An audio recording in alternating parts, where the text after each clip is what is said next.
Hey, and welcome to the Systems Boutique podcast. I'm Dr. Raymona H. Lawrence.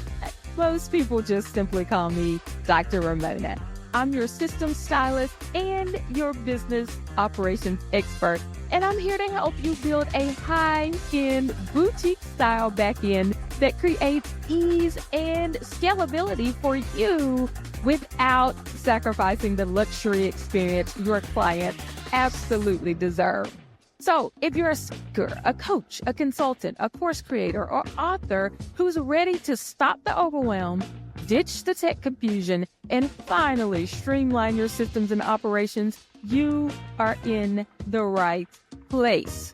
Each week, I'll bring you actionable strategies, expert insights, and behind-the-scenes business systems and operations insights to help you scale with ease, efficiency, and absolute excellence. So grab your notebook, your favorite cup of coffee or tea, and let's get to work. Welcome to the Systems Boutique, where systems meet style.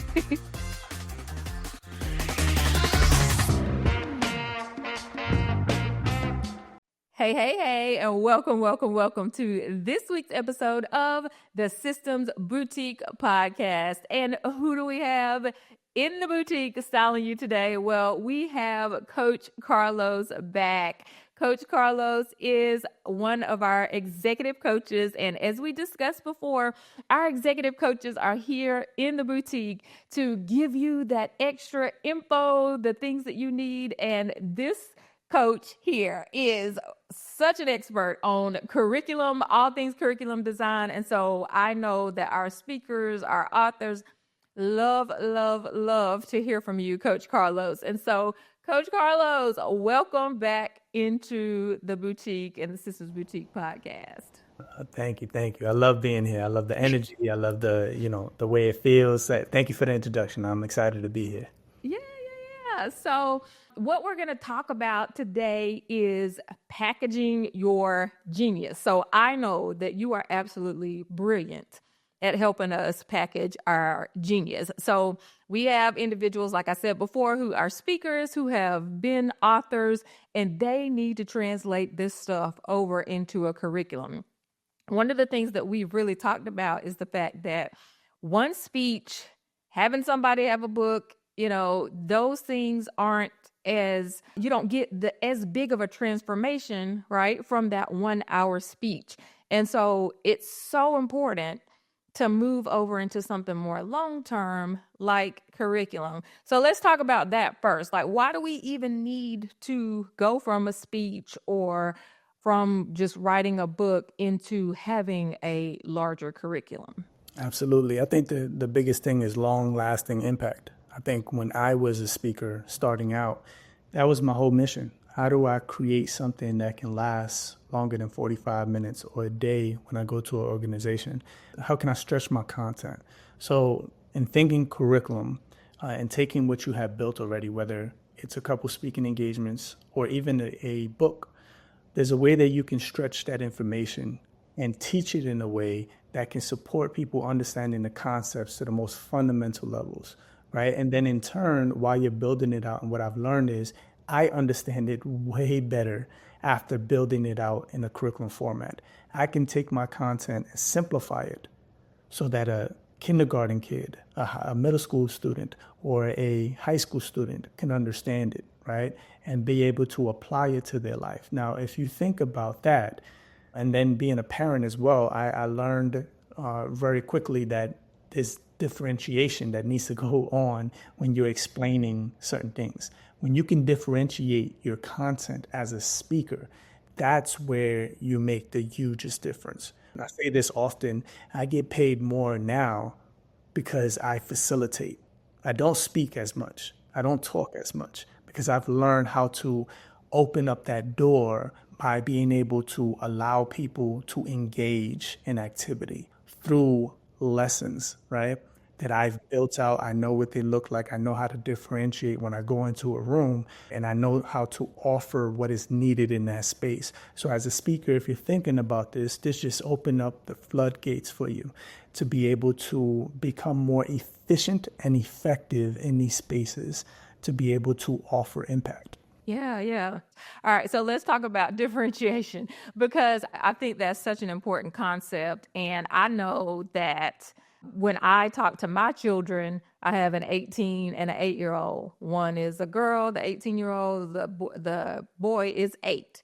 Their minds think totally differently. They process things differently. So I can't really even explain things to them in the same way because Gianna is a rule follower. She thinks really, logically, systematically like I do. Jordan is like my husband. He is just a, just creative thinker, just, go with the flow, right? And so I think that we can think about how we even talk to our children and our families with how we do this as far as being on the stage. We know that we need to differentiate the information a little bit so that a number of people in the room actually the message can land with them, right? And so is that the type of thing that you're talking about when you're saying this idea of differentiation? No, absolutely. I'll even go further. I recently did this a couple weeks ago where I went to Utah and I did a small school out there in Utah and I did a 2-day thing. The first day I went and talked to the staff and the teachers and the administration. I did a workshop with them for a couple hours. The next day I did a whole school assembly from 9th to 12th graders. I think it was 300 kids in an auditorium, right? And the same concept they wanted me to touch on. But I was very intentional as to how to get my message across. Now, I understand in schools, the biggest problem isn't the students, it's the adults in the building. So we have to have those tough conversations to be able to get to them. So it's a shock factor with the adults. It was harder for them, but I made that shock value of like, hey, the reason why you're not able to have these difficult conversations with these students is because you haven't addressed your family life. You haven't addressed your partner, you haven't addressed your friend, that person you haven't talked to for a while. So let's practice that. Let's script that out. Let's go in front of somebody that doesn't know your story, but you're going to practice looking them in the eye and saying that thing that needs to be said. So there was a shock value. And then I obviously had storytelling with my father in my last conversation with my father before he committed suicide. And I leaned them into it. I did a whole engagement of storytelling activity, putting it all together. But I found in the room, people got emotional. There was 2 ladies that ended up crying, and I found out that she never had to have a conversation because her husband passed away tragically in an accident, right? So her person that she needed to talk to isn't here anymore, right? And then I pulled her aside. She told me, and I talked about my siblings not being able to say what they wanted to say to my father before he passed, right? Their last conversations with him were not pleasant, and there were arguments. So they eventually had to use me as in like to talk to and get it out, or use somebody in their life that they can get it out, and that we role played with her and she was able to get it out and have that conversation. Now, it was very transformative. It was very effective. People were into it, but there was a idea of like, I can't do this with my kids though. Like, I can't do this with the students. Like, this felt like a therapy session. It was good, but like, I'm scared. So everybody was scared the next day. So I sat down with the principal and the administrators before I walked around the school. I saw classrooms. I saw how the kids, right? I'm paying attention to my environment. And I already had the experience of the teachers, and we talked about certain scenarios that they struggle with and all that with the community and all that. So I already knew I had to differentiate, and I told them, hey, like, what I did yesterday isn't going to be similar to what I did with the kids. Obviously, it's differentiation. I have years of experience in education. I've been in the classroom. I know what it looks like. It's going to be more gamified. It's going to be more joyful, but we're going to get the same message across. I'm not going to say the things that I said yesterday the same way. I wouldn't go deep into the suicide. I'll talk about loss, right? And then how to move that way, but in the game. So we went in there.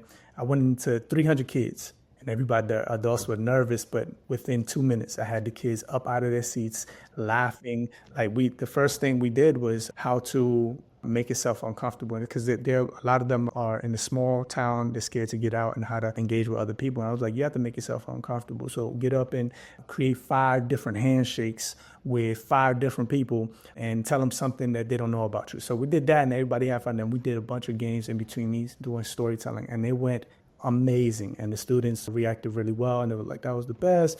But it all came from differentiation and knowing, reading the room. So when it comes to that, is about, as a speaker or a facilitator, you go into these spaces. Don't just go right before you speak and then leave right after. Like, you have to go engage with the community, see what is happening, meet with people that are leaders in the space and see what they're struggling with, be aware of things before you get into these spaces. It will make you more effective. Right? There's many times where I went in and I had a whole script or a whole plan to do with these certain kids. I read the room. I was like, they ain't gonna work, right? And that comes from being able to sit down and have a multitude of activities, lessons that I've built out through my content, and knowing how to, like, okay, this ain't gonna work, I don't use that. It's not one dimensional. You can address, like I said at the beginning, if you understand your content to the most fundamental level, you are able to work the room and understand what is needed. Not what you want to give, but what needs to be given, right? And you have to pull from different places, but you have to have the content to be able to do that. Yeah, good stuff. So now we know that we need to translate this information into a larger curriculum to have that bigger impact. We know that we need to differentiate. And so what happens from the beginning? Here's somebody coming to you. They have this big idea, but it's kind of messy. And they have these either voice notes, these sticky notes. They are a speaker. They've written a book. What's the very first thing that you do that when you help them to start organizing that information into a curriculum? Well, I tell them straight up, I think people pay for those who are familiar and those who are specific. You have to narrow down your focus. Don't be a la carte and try to fit every space. You're not going to fit every space. You have to be very specific as to what is your expertise, what's your wheelhouse. So I would sit down with them, I'll look at their stuff, I'll talk to them, I'll engage with them, and then I'll figure out 3 topics that they are really good at, and they're easy to talk about for them, right? And they can go into stories on why this is their expertise, and they can tell me in different ways on why this information is important to get out to youth and adults. So I will figure out how to specify what they do, right? Because people write books and there may be a lot of information in there. And then your content can be in a couple of the chapters. You don't have to use all of them, right? And then you can stretch that content out. I think it's about just specifying exactly what you do.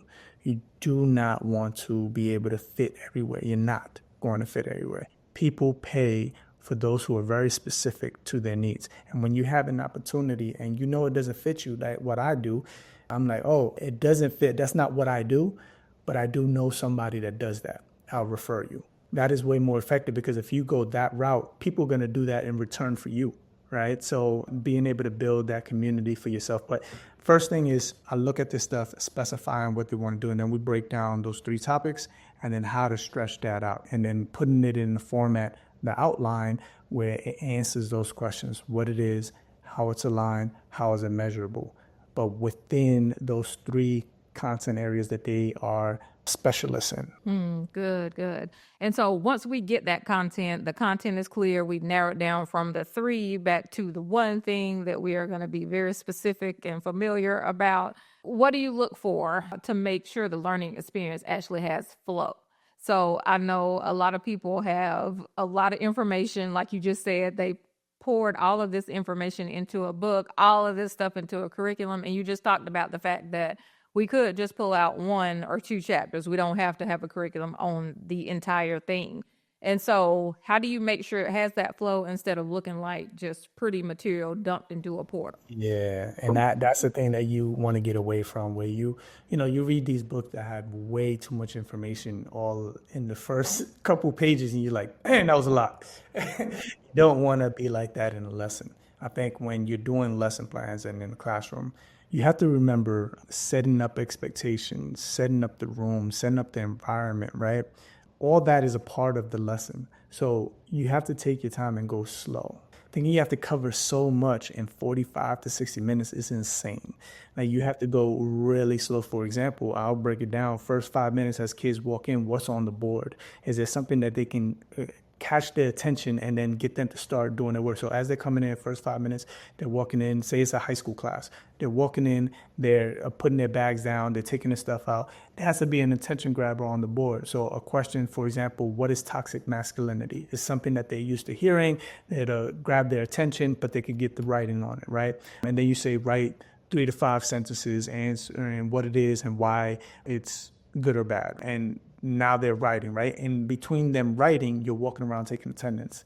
Now you're reading the room, you're seeing how a teacher thinks, the expectations of a teacher. When you're able to understand what a teacher goes through, now you become familiar. Now you can address these educators differently than just saying, hey, here's my content. You gotta, want it as bad as you want to breathe. It's about understanding what they go through. So the first 5 minutes, they have to have an attention grabber, right? What kind of content can you offer them that could give them the attention grabber, get them to start working, to give them the space to take attendance and get the classroom set up with the materials and everything so everything can flow. So when you're thinking about that, the flow has to deal with that part, right? And when you're doing lesson plans, all that is in there, right? After that, all right, who wants to volunteer? Get a couple, 3 to 4, and you got to be specific. 2 to 3 volunteers, because if you get everybody to volunteer, you're going to spend the whole class, everybody sharing, right? Especially for a topic like that. So telling the teacher 2 to 3 volunteers, answer. Now after that, let's watch the video. Or after that, let's get up and do this activity, right? So you're getting them to, and then after they do the activity or watch the video, there's another activity, right? So like you're understanding the flow of what a teacher goes through on a daily basis. Now you understanding that while building curriculum will help you when you come and do a professional development for a teacher and a staff. Now you understand their world. And what I said at the beginning, they pay for who is familiar. How do you become familiar? You have to understand their work and you have to walk in their shoes.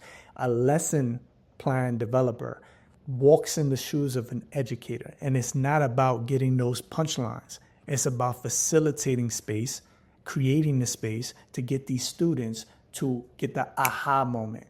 Oh, and then give them resources and give them experiences to want to apply it into their daily lives. That's how you create flow, right? Breaking it down, slowing it down. You may not get that much done in that first lesson because you have to go over expectations of the class. What is the class going to focus on, right? Every time we do your lesson plans, and having the teacher articulate that and relay that to the students, it's a process. So if you're talking about entry procedures, that's 5 minutes. Do first. That's the question on the board, and they have to get the volunteers. That's another 5 minutes. 10 minutes already passed in a 45-minute class. You got 35 more minutes. Watch a video. That's 3 to 5 minutes. So you get what I'm saying? You have to slow it down and get to a point of whatever we don't cover this lesson, it's going to roll over to the next lesson. And you cannot do that if you don't understand the structure of a classroom. So undoing curriculum will help you understand the structure of a classroom, which makes you see, oh, you don't have to pack it in. You got to make it flow so that somebody else can relay my message. It's more powerful when you can create something and make it easier for somebody else to follow to get your message across. Because if you pack it in, then only you can do it because you're so passionate about it. You got to, personal story, but you want to create something that someone else can follow. And when you can do that, you understand your content from a bird's eye view, which is way more effective than you having to be there and do it yourself. That's what curriculum does for you, and that's how you create flow. Yeah, that's so good. And really, even if somebody's not maybe in a classroom space, they may be doing curriculum for anything, still the concept of really understanding that environment. I remember I was writing my dissertation and I wrote my dissertation on the athletes. The NCAA had a policy, and this policy was that all athletes had to be tested for sickle cell trait. And so I wanted to go in and see, are they being discriminated against? What are the issues? But my first thing was, I don't even know what it's like to be an athlete. I've never been a college athlete. And so I went in and I just asked them, what is it like to just live your life?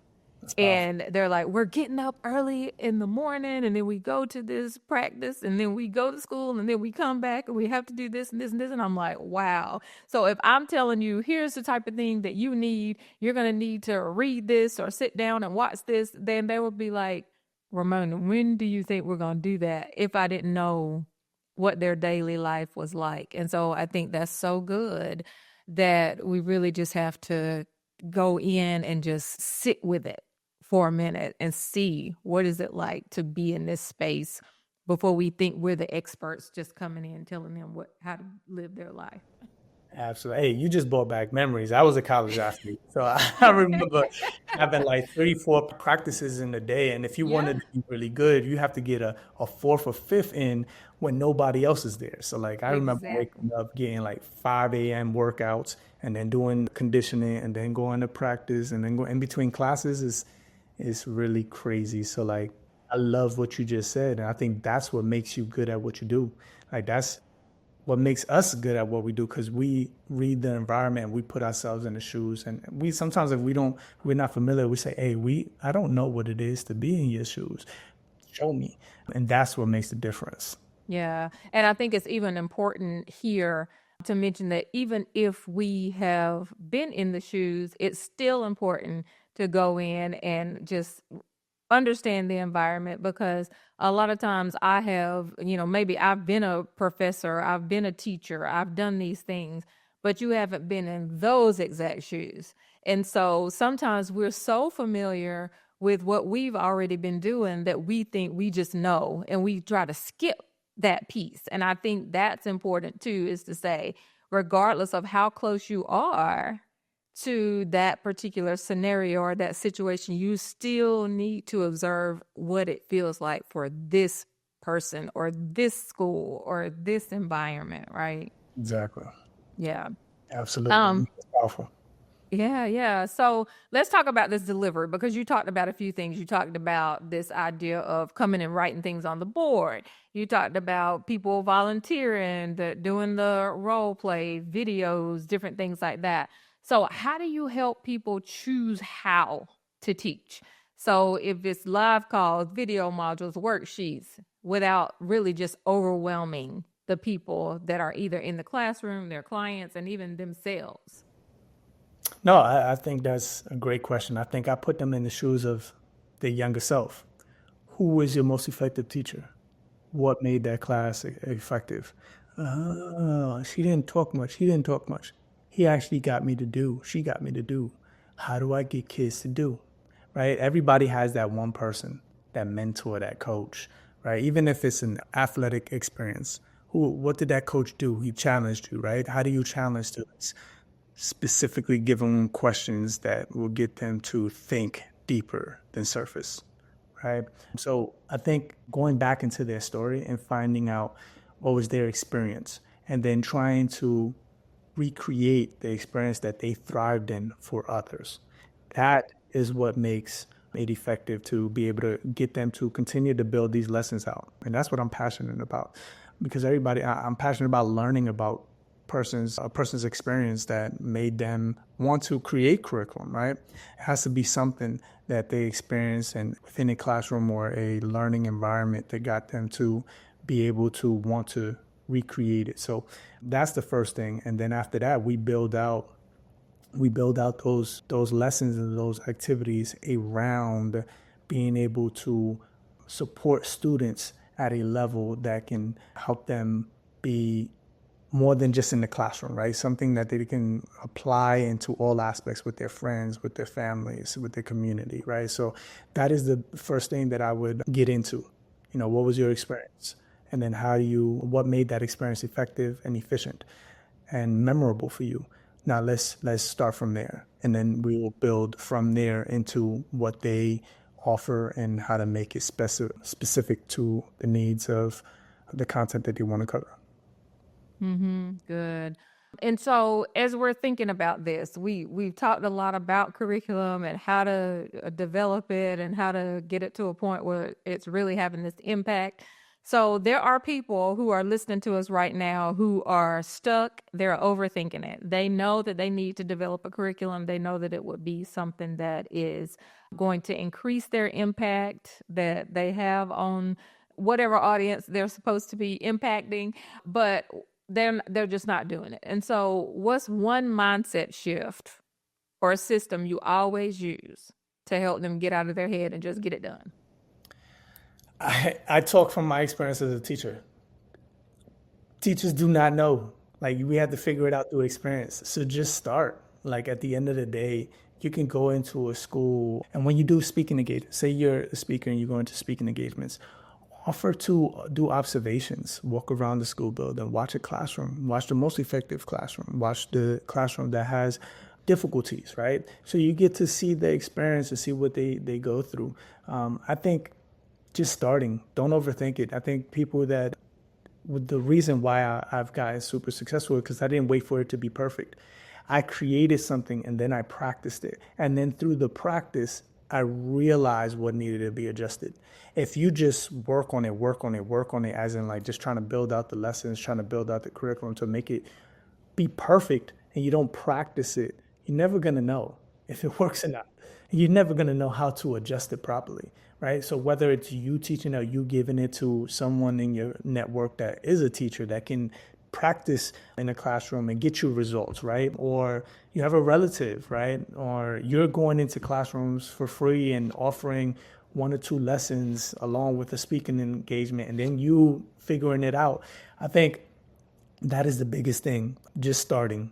Get around people that are experts at it and understand what they're doing and have experience in doing it. Have those conversations, start building out your content and learn how to do it. But then don't wait for it to be perfect. I tell my clients all the time, we have 5 sessions in my program. From the first session, I tell them, hey, practice. Go take this curriculum outline and pitch it. Go take this lesson and go practice it, right? Especially if I have teachers. When I work with people from both sides of the spectrum, right? Like people that have no experience in education, people that are in the education field and have been for several years, right? So I tell them, go practice it in your classroom, see how it felt, see the adjustments you need to make that can work for another teacher, right? So like you have to put it into practice, right? And do not wait for it to be perfect. I'm telling you, perfection is never the thing that makes you successful. It's the adjustments that you make along the way and your willingness to adjust that makes it successful. Mm-hmm. Oh, that's good. And so it's like getting in the reps, as they say, and making sure to get out there and just see how it works in the real world. Because we can think about all of the different scenarios and how we could change things, but until it's actually out there in the classroom or in the environment that curriculum is supposed to go in, you're still never going to know if it works or not. It's all just in your head. It's theory until you actually practice it. Yeah. Yep. And Yeah. Go ahead. think about it also as like when I play sports, when I play basketball, like I remember kids are doing a lot of training now. And I connected to this, like kids are doing a lot of training, but they're not going outside and playing after they train. And that's weird to me because I used to wake up before school, train, run to school, come back. But like sometime in the day, I was going, like in the summer, I would train all day, like 4 or 5 hours before everybody would show up to the park. Then I would apply it and practice it. Let me see if the shot that I was practicing actually works against a 6'5" defender, against someone that's stronger than me, against someone that's a better defender, right? So like I practiced it immediately the same day, right? Every day. And that's what made me good. That's what got me a scholarship. It wasn't just training. It was me practicing the training and live action. So you gotta, like with the lesson plans, you can have a whole curriculum, but if you never practice it, you never know if it works. That's good. Yeah. So true. And so practical, right? It just makes sense. But we overthink things so much and we think thinking is going to make it perfect, but it never does. Right. Yes. Yeah. So, Coach Carlos, thank you so much for this wonderful episode of the Systems Boutique podcast. You all, if you come into the Systems Boutique, we have this curriculum training, we have speaking, we have all of the book training, we have the systems, we have the operations, we have all the things. So get yourself into the Systems Boutique. You'll get even more of this as a client. And so we appreciate you all so much. Thank you, Executive Coach Carlos. And thank you all for listening to this week's episode of the Systems Boutique podcast. We'll see you next week. Bye. All right, my chic CEOs, that's a wrap for today's episode. If you found value in today's conversation, do me a favor. Subscribe, leave a review, and share this episode with another star. That's a speaker, a teacher, an author, or a coach who absolutely needs it. And hey, if you're ready to finally get your systems together, let's chat. Head over to thesystemsboutique.com/strategy to book your systems style strategy call, where we'll map out your perfect business back end. So until next time, keep it chic, keep it systemized, and keep shining like the absolute star you are. See ya.